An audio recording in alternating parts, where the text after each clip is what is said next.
ایک دفعہ کا ذکر ہے کہ ایک جنگل میں ایک شیر رہتا تھا۔ وہ بہت ظالم اور لالچی تھا۔ بھوک نہ ہو تب بھی وہ دوسرے جانوروں کا شکار کرتا اور انہیں مار ڈالتا۔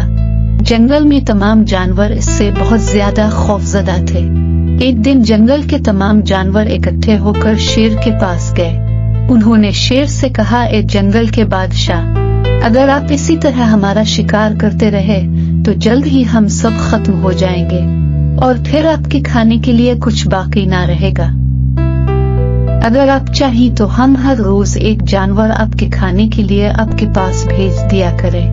اس طرح آپ کو بغیر کسی مشقت کے آسانی سے کھانا مل جائے گا اور ہم باقی جانوروں کو بھی جینے کا ایک اور موقع مل جائے گا۔ شیر اس بات پر راضی ہو گیا اور اس دن سے ہر روز ایک جانور اس کے کھانے کے لیے شیر کے پاس بھیج دیا جاتا۔ یہی سلسلہ کئی روز تک چلتا رہا اور پھر ایک دن ایک جوان خرگوش کی باری آ گئی۔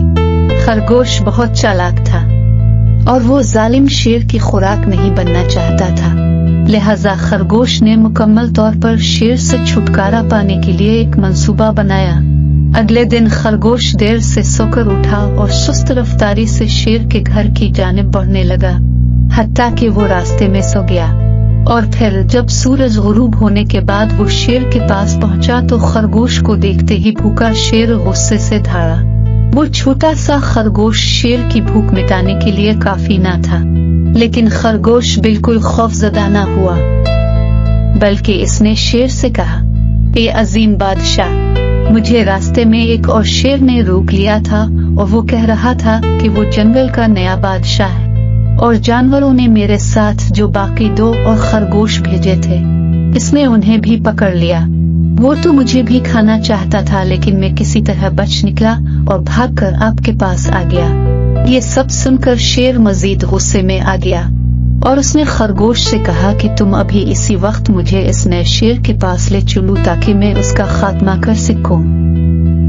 خرگوش فوراً راضی ہو گیا اور شیر کو ایک کنویں کے پاس لے جا کر بولا، دیکھیں یہ رہا وہ شیر مجھے غصے سے گھور رہا ہے۔ یہ سن کر شیر نے جیسے ہی کنویں میں جھانکا تو پانی میں اسے اپنا ہی عکس نظر آیا اور وہ اسے دوسرا شیر سمجھ کر غصے سے آگ بگولا ہو گیا۔ اس نے بغیر کچھ سوچے سمجھے فوراً کنویں میں چھلانگ لگا دی اور پانی میں ڈوب کر مر گیا۔ یہ سب دیکھ کر چالاک خرگوش بہت خوش ہوا اور باقی جانوروں کو یہ خوشخبری سنانے کے لیے بھاگا۔